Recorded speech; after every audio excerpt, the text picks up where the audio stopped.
Yay Media Group. Hey guys, it's Stephanie. I'm Trey. This is your weekly dose of BS. Okay, we need to talk about two things that have been all over my TikTok feed. The first one is Real Housewives of Rhode Island.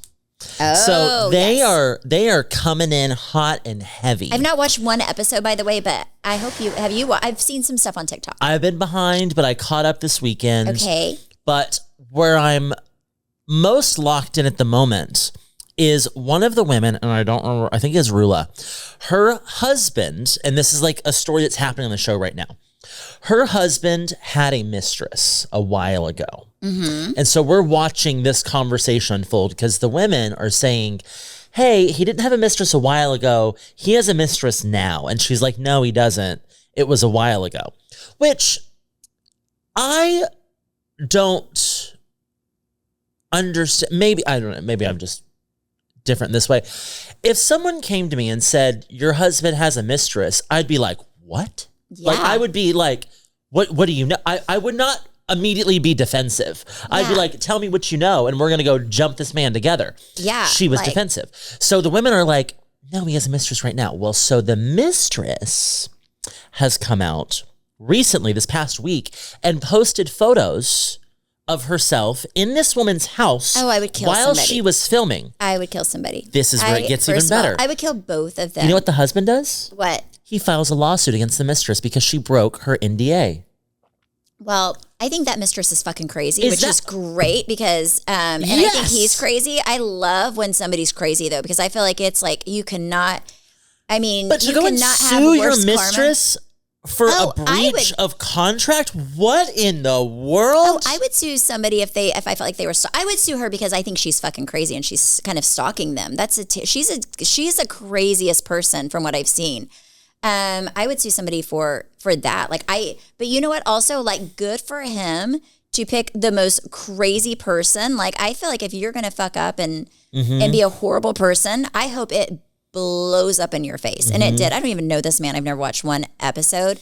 But if you're gonna be an absolute dog and an asshole and treat your family like that, get a divorce. Like, just that's a like, shame on both of them. I just feel like both people, like the girl who is having an affair, like, you're trash, you're a loser, you're gross.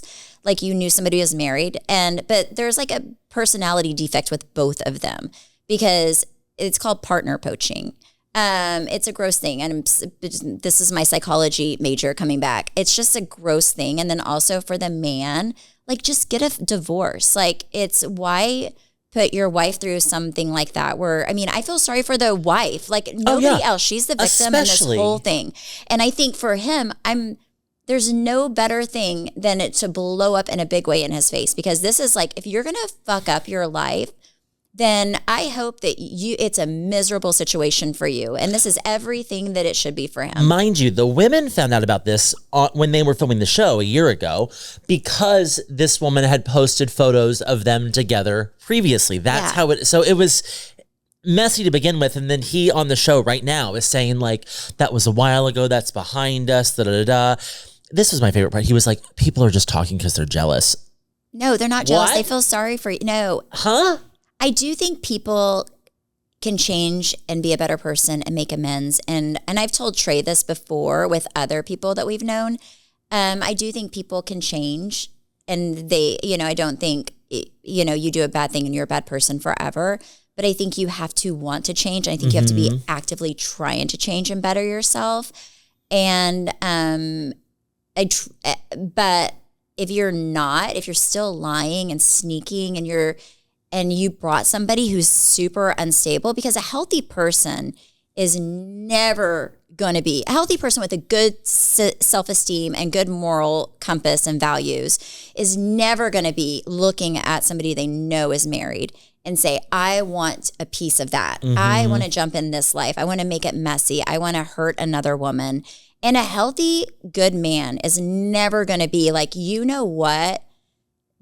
I see this like weak, this person who I know I can take advantage of and use, and I'm going to I'm gonna use her, bring her into my life. I'm sure the mistress feels very used, right, by this man. But you went in knowing, and now I don't know. I'm sure that it's a messy thing, but also like shame on both. I feel like I don't feel bad for either of those two. I feel bad for the wife because it like bothers me how they're with people who I've known in life where there's so much shame associated with something that you're an absolute victim of because that girl did nothing wrong unless she's actively out there hoeing around too. And then they're all just bad people. So we'll see how it actually unfolds, but Rhode Island is bringing it so far. Yeah. But I did see the mystery. But my whole thing is sometimes I think if it blows up that bad, it's like a big lesson, a big lesson to be learned. Yeah. A crazy mistress. Yes. Kind of love it. Like, you really serve it to him hot. I just was never, I just don't understand how people get themselves into those situations because, I mean, Trey, you were a single man. How you get them is how you lose them. Yeah. Well, I would just never, as a young single girl in Oklahoma, it would be such a turnoff if a married man even tried to flirt with me or talk to me. Have more I would self-respect. be like, ooh, you're gross. Like, that's not, I was always looking for a husband for myself and children. And I always just had a little bit too much self-respect, but also I always respected marriage. Like, I think marriage is like something between two people and it's blessed by God and it's like something you do before God. And I maybe I look at things a little different than the average hoe, but I just don't understand how men or women do that to their spouse and how men and women who are knowingly getting into something like that, like, you know what I'm saying? Like, it's just kind of respecting gross. the sanctity of your marriage. Yeah. But even if somebody had a girlfriend, I would never, ever, like, even when I was in high school, I would never be like, cheat on your girlfriend with me. Like, I just wouldn't. I just wouldn't. Maybe I'm just a real good person. And there's not many good people out there, but it just blows my mind the older I get how many horrible people there are in the world. And this is just like, I feel bad for the girl, Rula or whatever her name is. I don't know her. I've never watched it, but. And let me tell you something. Stephanie's next business venture is going to be called 1-800-CATCH-THAT-HOE because Stephanie is really good about catching a hoe. I just doing stuff that they shouldn't be doing. Yeah. And Stephanie is not the girl that is going to keep that a secret. No, I would not. I'm just like, I would not be friends with somebody if I had a really good friend and they were actively like doing something to their spouse or to their partner that was not, I would not be friends with them. I agree. It is very important to hold your friends accountable to their relationship. I think that is very important in life. But I also think like you are who you hang out with. I tell my kids this and I'm going to hold the same standard to myself. Show me your friends, I'll show you your future. Yeah. And if you can't, I just think if you can't be true to the person that you are married to and committed to, then you're not to be trusted in any way. Like, especially with, if you're going to fuck over your significant other, then you're definitely going to be a bad friend to me. I think it says a lot about it's a big character flaw, in my opinion. And I know some people listening may disagree, but I will stand on this 10 toes down. But we agree with ourselves. It is a big character flaw and a big character deficiency. And I just think if you are listening to this and you are actively doing something to your partner, I hope that you listen to this and realize that I am going to judge you and you should do better and be better because like nobody deserves that.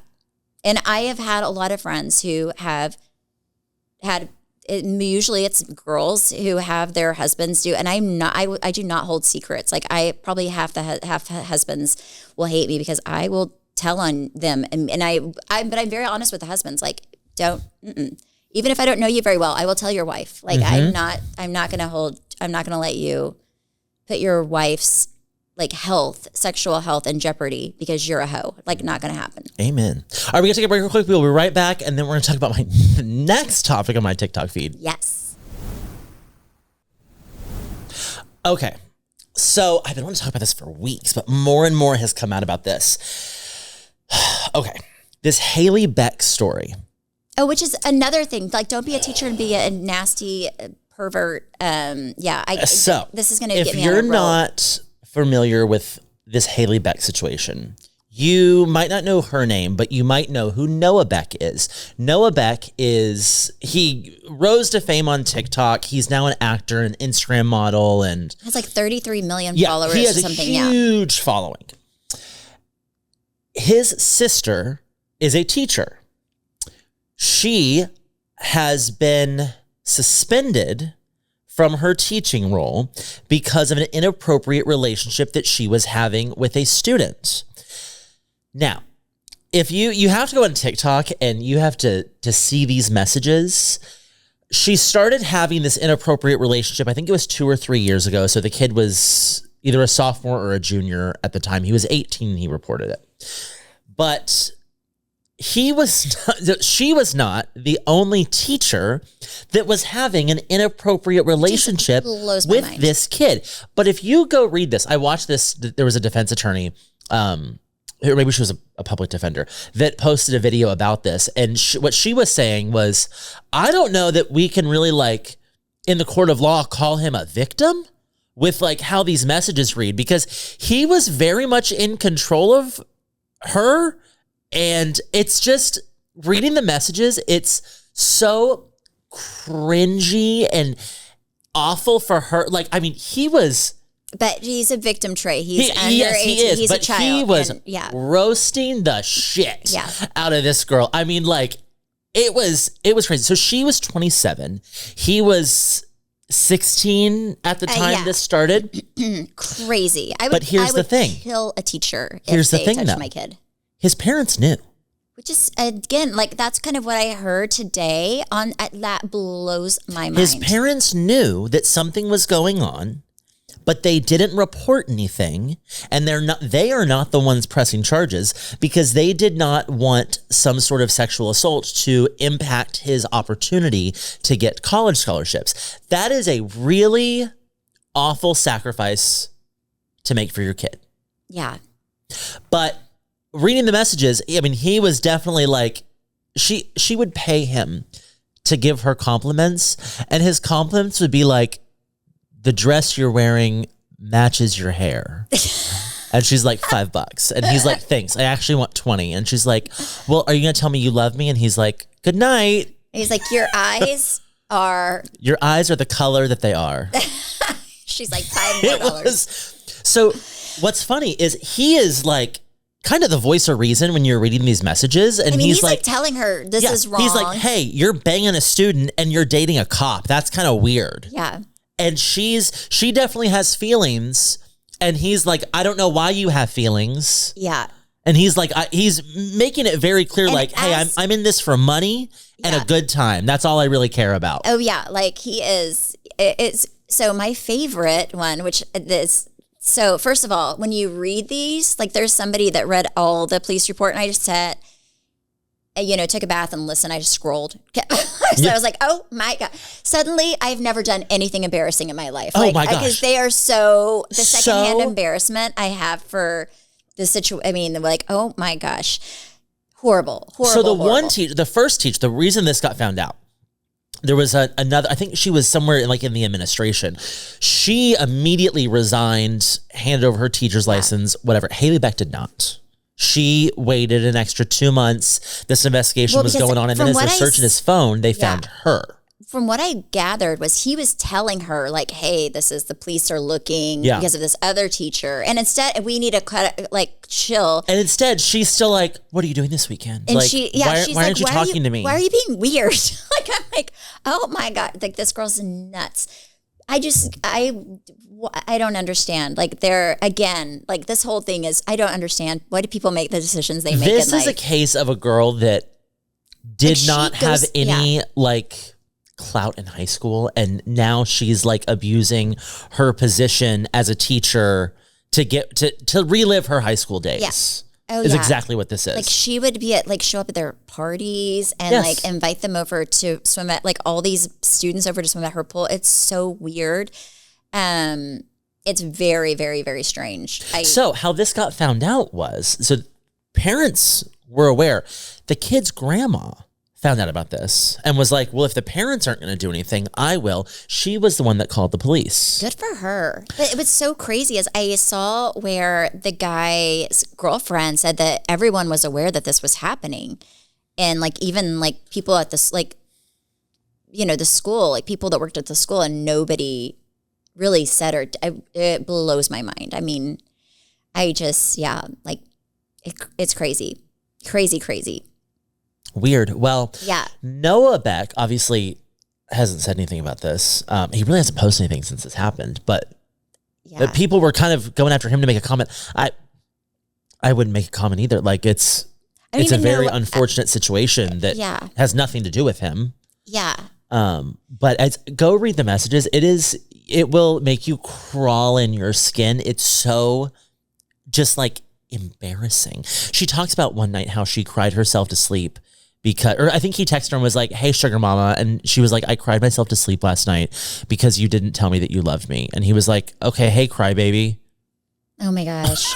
She is like one of those girls that would be like that crazy mistress of the other guy. Like she is like the, low self-esteem, like doesn't think about her actions, like needs attention in any way possible. Like, girls, let's get therapy. Yeah. So investigators went through her phone and found like in her notes section all these messages that she was going to send to him to pour out her feelings, but didn't. That's so embarrassing. I mean, it's just, here's the deal. She's going to go to jail. She is a pedophile. It's just like for a 16, I mean, I don't understand how you could be attracted to a 16-year-old. 16-year-olds are kind of nasty. Like they smell, they're like, I mean, I have a 16-year-old son. And I think he's the cutest boy in the world. It's so strange that a grown adult would think that was somebody they'd want to date. But he had two different teachers at his school. Yeah, I don't that he was having inappropriate, and I would not be surprised if a third came out of the woodworks. Oh gosh, that principal's got to be like, oh my gosh, right. Speaking, let's roll this into something positive. Did you see the principal in Oklahoma? Go Oklahoma! Oh my gosh, who tackled the shooter? Yes. Oh my gosh, so insane. So a guy walked in a school and he has a gun. And we got to take a break. We'll be right back and we'll finish this. All right. So guy walks in the school with a gun. Is he wearing a mask? I don't think he was. I just remember seeing the video and being like, oh my gosh, this principal's a badass. So he walks in the door. He clearly has a gun. Principal comes charging out of his office. Principal was definitely tackles this guy. The guy pulls up the gun. I'm surprised he didn't get hit. Yeah. And I don't know if he fired or not, or the guy was just startled that he was being tackled. Tackles this guy, gets the gun out of his hand. Someone else grabs it. Saved. It was gives me chills just to talk about. You have to go see it on TikTok. It was so. Did you see crazy? Did you see what happened this weekend? This weekend was prom. And the principal was voted prom king. Oh, awesome! I love it. That's and as he should, because he that was so brave.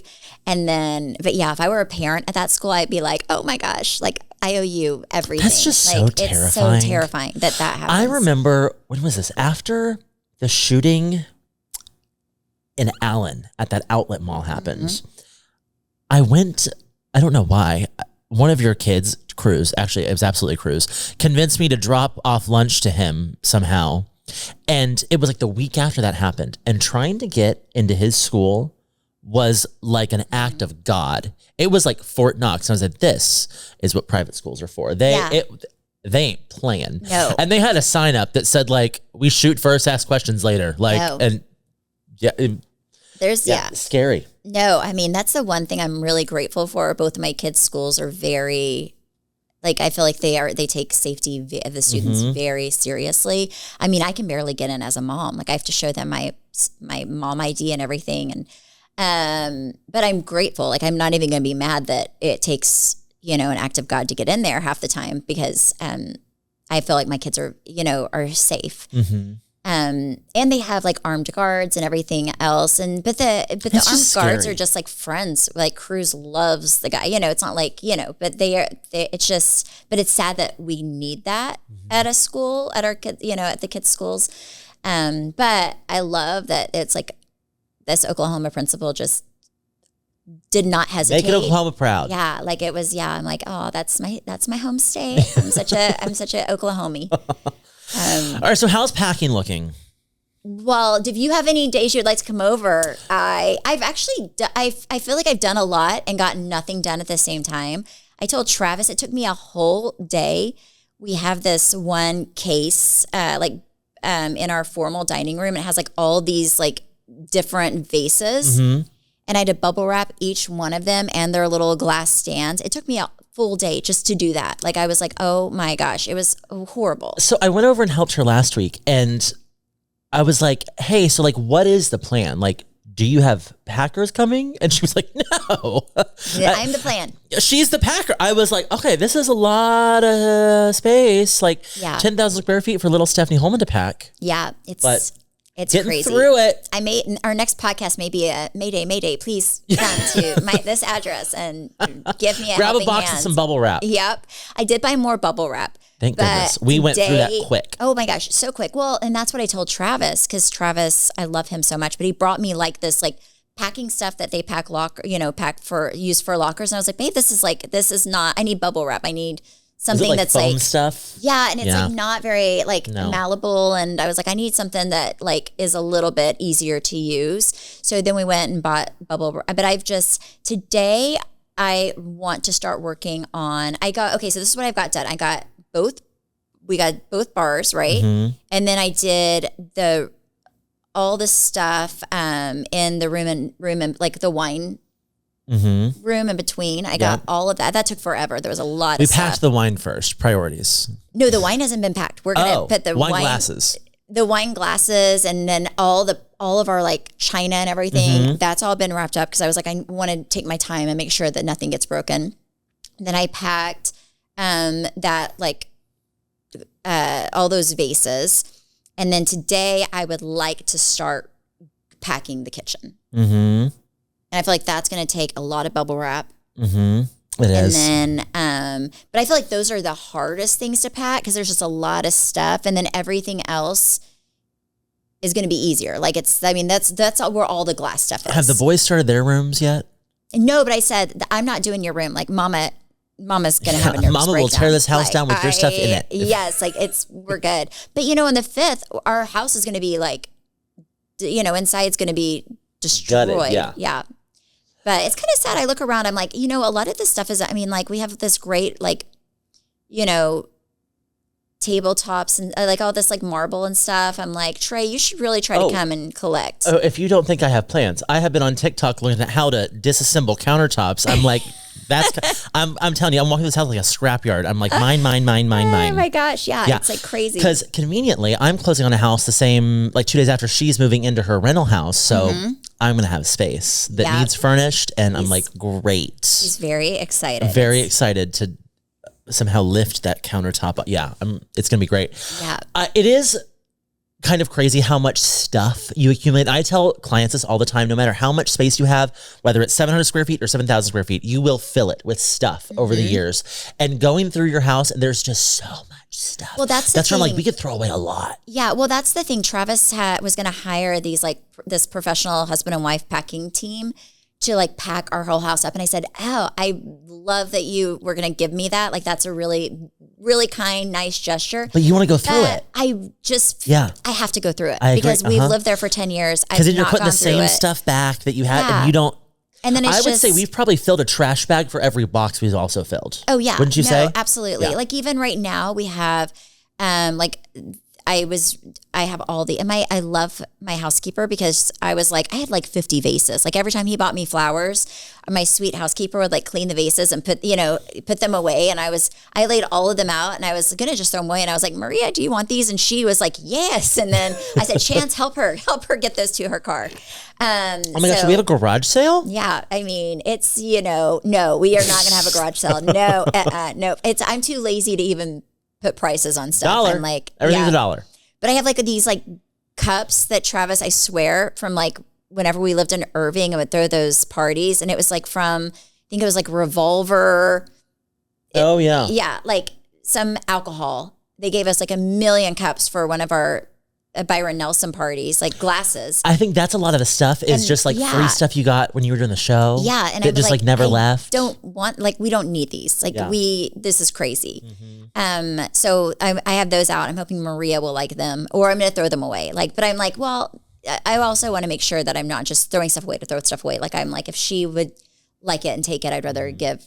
They had enough alcohol to get a small village wasted. No, we have had so many parties. And there was a lot that I dumped out that I was like, this is gross. Yeah. Like, it's just cheap alcohol. I don't know who gave this to you, but they're not your friend. I'm dumping this. Well, probably us giving it to our friends. So yeah, it's lots and lots and lots of stuff. So that's what we're doing this week. We are going next week. If you listen to the podcast, I may be, stressed. We're gonna be doing this to the mid-move. max. Yeah. So yes, Trey, if you have any, I actually do have some free time this week. Yeah, we're gonna tackle this. I'm saving my favorite part for last, which is your closet. That's gonna be my reward to myself for getting the rest of your house done. Is we're gonna tackle your closet. I'm so excited. It's gonna be great. I love going through her closet. Oh God. Well, and it's very flipped. Like the rest of the house, I'm like, all this can go. And she's like, no, I might use that. And I'm like, oh, but with her closet, I'm like, everything's staying. Oh, no, and then she wants to get rid of good things. I'm like, we can't do that. I haven't worn this in 5 years. Well, she said that you may. Yeah. And then I think, okay, maybe I will. And I still haven't worn it. Like I have things that I've worn on like Watch What Happens Live that I know I'm never going to wear again. Yeah. But I still keep it for some reason. So that's my life. That's my life. Well, on that note, we got to go pack. Yes. Thank you guys so much for listening and supporting. You can follow me at Steph Holman on Instagram, Facebook, TikTok. You can follow me at Trey_Stewart. You can follow our podcast at BS the Podcast. And you can watch us on YouTube at Weekly Dose of BS. Bye.